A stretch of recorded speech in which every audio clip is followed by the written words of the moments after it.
یہ اب جو مضمون آ رہا ہے قرآن مجید میں بہت ہی اہم مضمون ہے۔ فَأَمَّا الْإِنسَانُ إِذَا مَا ابْتَلَاهُ رَبُّهُ فَأَكْرَمَهُ وَنَعَّمَهُ فَيَقُولُ رَبِّي أَكْرَمَنِ۔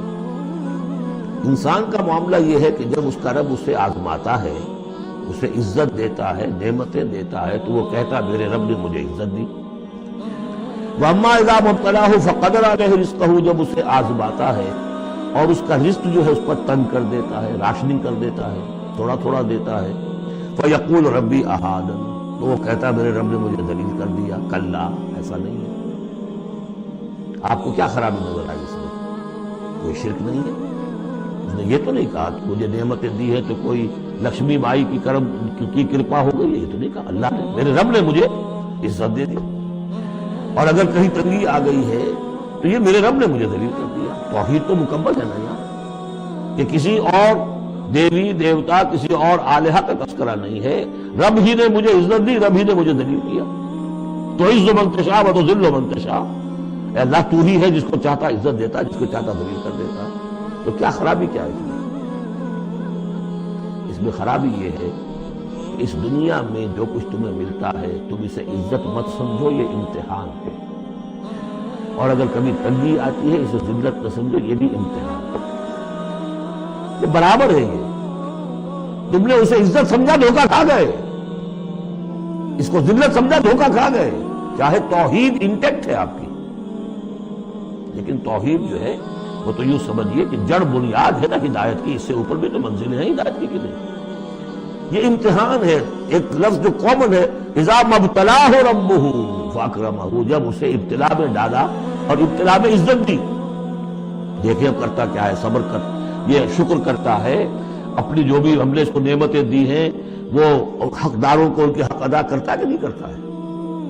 یہ عزت نہیں ہے۔ عزت تو تب ہوگی جب تم اس امتحان میں پورے اترو گے۔ ذالک یوم التغابن، وہ تو قیامت میں پتہ چلے گا کہ کس کے لیے عزت تھی، کس کے لیے نہیں۔ کسی کو تنگی دی ہے تو یہ ذلت نہیں ہے، دیکھنا ہے صبر کرتا ہے کہ نہیں کرتا۔ کہیں یہ بالکل مستر ہو کر اور اپنی عزت نفس جو ہے ہتھیلی پر رکھ کر لوگوں کے سامنے مانگنے کے لیے تو نہیں نکل جاتا، پتہ چل گیا۔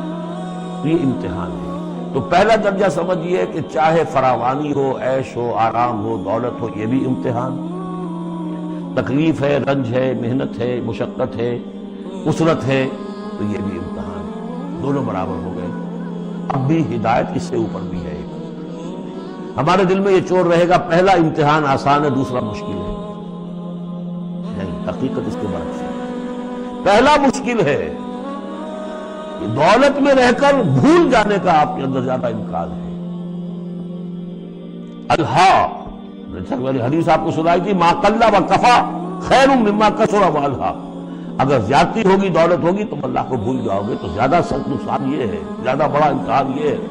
اور اگر ناپ تول کر مل رہا ہے تو ہر وقت اللہ یاد رہے گا، یہ ہلکا ہے، اگر حقیقت وہ بھاری ہے۔ اور اسی میں وہ واقعہ نوٹ کر لیجئے امام احمد بن حنبل رحمۃ اللہ علیہ کا، کہ جب وہ مار پڑ رہی تھی کہ جس کے بارے میں الفاظ ہے کہ ہاتھی کو بھی وہ مار پڑتی تو بلا اٹھتا، اس وقت آنکھوں میں آنسو نہیں آئے۔ کب آئے؟ جب بادشاہ وقت، خلیفہ وقت کا ایلچی آیا ہے اشرفیوں کے توڑے لے کر کہ یہ بادشاہ نے آپ کے لیے نذرانہ بھیجا ہے، تب رو پڑے، اے اللہ میں اس امتحان کے قابل نہیں ہوں۔ یہ امتحان سخت ہے۔ تو یہ ہے درجہ بدرجہ، لَتَرْكَبُنَّ طَبَقًا عَنْ طَبَقٍ، تو ہدایت کے بھی یہ درجے ہیں۔ پہلا درجہ تو یہ ہے کہ جو بھی ہے اللہ کی طرف سے، تنگی ہے تو اللہ کی طرف سے، اور فراوانی ہے تو اللہ کی، یہ توحید تو پوری ہو گئی آپ کی، اللہ کی طرف سے۔ لیکن اس میں اب آگے درجے ہیں، یہ امتحان ہے، یہ بھی امتحان، وہ بھی امتحان۔ اس اعتبار سے دونوں بھی امتحان ہیں، یہ دونوں برابر ہیں۔ اس سے بھی اوپر یہ ہے، وہ امتحان مشکل ہے فراوانی والا، اور یہ امتحان جو ہے یہ آسان۔